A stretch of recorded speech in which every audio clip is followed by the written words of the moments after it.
Today, we're going to be breaking down the complete lore and history of Amphibia, including not just the TV show, but the future comics and movies that don't actually exist yet, but they could with our help.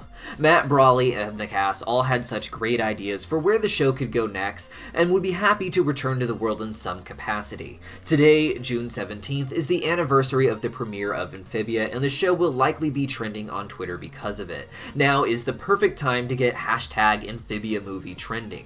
We already got it started with our Cartoon Universe Twitter account. Help us out with a retweet, some tweets of your own, and while you're there, don't forget to follow us so you don't miss any news updates before we even get to talk about them here in our videos. The story of Amphibia is about a girl named Anne using a magical music box that brings her to an alternate universe, to a land where amphibians are as sentient as humans, bugs have become beasts, and birds are giants. She of course spends the next 3 seasons trying to find her friends, get home, and save both worlds, but the story of Amphibia itself starts much earlier than that. I had originally theorized that Amphibia's planet was just an alternate version of our own Earth where dinosaurs went extinct, but some other massive change happened that made the amphibians develop sentience instead of mammals that would become humans on our world, explaining why the music box would drop its user off not just in an alternate reality, but on a planet filled with such similar life, as if it's really just Earth in a different timeline. Matt Brawley indicated in our interview, however, that he had not really considered that idea. Instead, the differences between these universes seem to be largely orchestrated by a being known as the Guardian, who takes the form of Anne's cat and is something of a god to the multiverse. He wants to pass his job on to Anne, indicating he does more than simply watch them as they exist. And the way Anne is seen practicing for her future duties by handling different animal habitats seems to say that the Guardian also may have a role in how these realities differed from each other, while still explaining why they would have similar creatures, even if they don't diverge from the same timeline. They are all just modifications and redesigns from this great creator. At some point, however, this creator became a bit tired of his existence and decided that someone should take his place, and created the Calamity Stones. How they ended up in Amphibia out of all the universes is unknown, but at the time, the Guardian may have seen some of the species of Amphibia as being perhaps the most worthy of their power. For an unknown amount of time, the stones would be held by some sort of authority that created systems for recharging the crystals and transferring their powers. Eventually, however, they and the Calamity Box would fall into the hands of the Newts, who would begin using them to search other realities. These invasions often came with the capture of beings from the alternate realities, such as these Mossmen that would go on to be the local legends in the Amphibia world, akin to Bigfoot in ours. Other such notable creatures include the Shadowfish, who appear as ghosts haunting the castle and are weak to their own reflections. These shadowfish, as well as other creatures, were studied primarily to see how they could be used to extend the lives of the people of Newtopia, particularly the Newt royal line. This was a time of prosperity for Amphibia, and the different species all seemed to live in harmony. The music box gave unlimited power to robots that helped all of Amphibia, and all of the aggression they had was focused on other realities. This would lead to the early life of King Andrias over 1,000 years ago. For some time at this point, the memories of the Newt kings that could not be made immortal had been put into the core, a hive mind that Andrias' father would soon join as well. Andrias of course had 2 friends, Beryl and Leaf, a toad and a frog, who his father did not like him getting too close to. While playing around with the Calamity Box, Leaf would receive a vision of the events to come and the possible destruction Amphibia would face if something wasn't done about the music box. At this time, the prophecy of the Mother of Alms was already well known among the Newtopian royal court, and they chose to dismiss this vision the same way they dismissed the prophecy, which says that the Calamity Box will be used by 3 lights from another world to help save Amphibia from what it is becoming. Amphibia, being ruled by the Newts, was secretly being ruled by the core at this point, which is just all the negative thoughts of the many leaders of Newtopia without the elements that made them human, so to speak.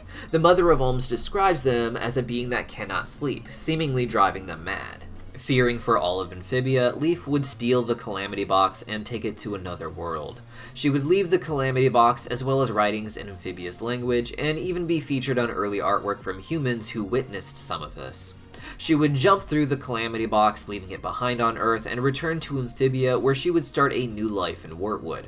As a member of the king's court, Leaf was kind of special, and her family line continued to be special, with centuries of amazing warriors and farmers going all the way back to Leaf herself. Over the centuries, the Calamity Box would bounce around, even making it into modern-day books as Marcy discovered, with it somehow being mistaken for a much younger antique relative to its real age when it shows up at Anne's local thrift shop. Amphibia as a whole plummeted into a dark age through all of this. Without the Calamity Box, the robots could not be powered, and a system of oppression was put in place, with frogs working the land and having most of their earnings taken from them through the brute force of toads, who then pass on the rest to the already rich Newtopia.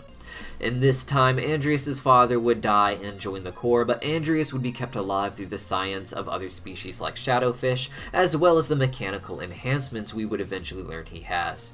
In Amphibia, the girls would be separated and have a chance to grow as people without the influence of each other, eventually leading to Andreas having the music box back and being able to power his war machines. After some time in the human world, Anne would of course have her epic showdown with King Andreas, where learning the truth about Leaf would cause him to hold back just enough for Anne and her friends to save the day.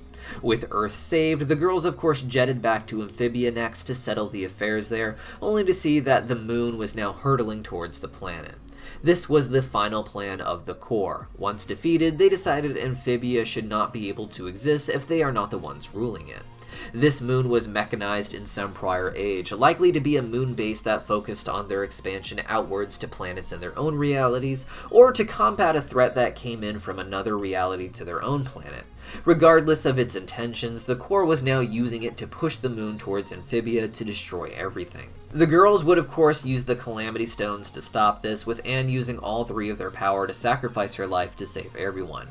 After she dies, she meets the Guardian, or rather, a copy of Anne meets the Guardian, and she is given the chance to return to the mortal plane for another 78 years so that she may one day become the next Guardian, as Anne is the only person in 10,000 years to use the Calamity Stones for good, let alone an ultimate self-sacrificing good. This is the end of the official lore of the series, but Ivy does mention a new continent on the planet of Amphibia that had, to this point, remained undiscovered.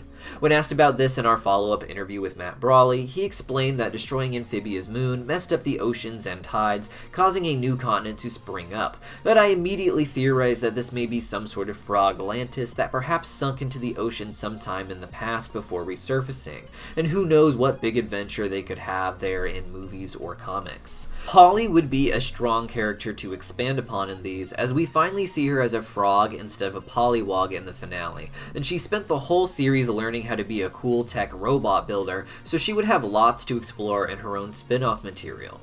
As far as a movie goes, Matt has said that it would likely involve time travel, with Leaf and Beryl being able to meet and interact with the current cast, and perhaps even have an opportunity to make peace with Andreas and vice versa. I would not be surprised if this was used to reveal that Leaf wrote her letter after the time travel incident, and it was this incident that inspired her to write a letter to Andreas, knowing it would be what leads him to change in the future. But I don't want to get theorizing too heavily about what the movie's ending would be. Instead, I just want to tweet about the possibility of the Amphibia movie with the hope that we'll get Disney Plus to greenlight it. I doubt Disney Channel itself would ever make the movie, but Disney Channel is trying to get away from its older audiences that Amphibia and the Owl House brought in, and focus more on younger kid shows, which is fine, but Disney Plus wants that older audience, and I can't imagine a smarter way to funnel it over from Disney Channel than by taking a series that people absolutely loved like Amphibia and giving it a bit of a sequel in the form of a direct-to-Disney Plus movie. But what do you guys think? Let me know in a comment down below, or if you really want to make some noise, let me know with a tweet with the hashtag Amphibia Movie on it. See you guys next time.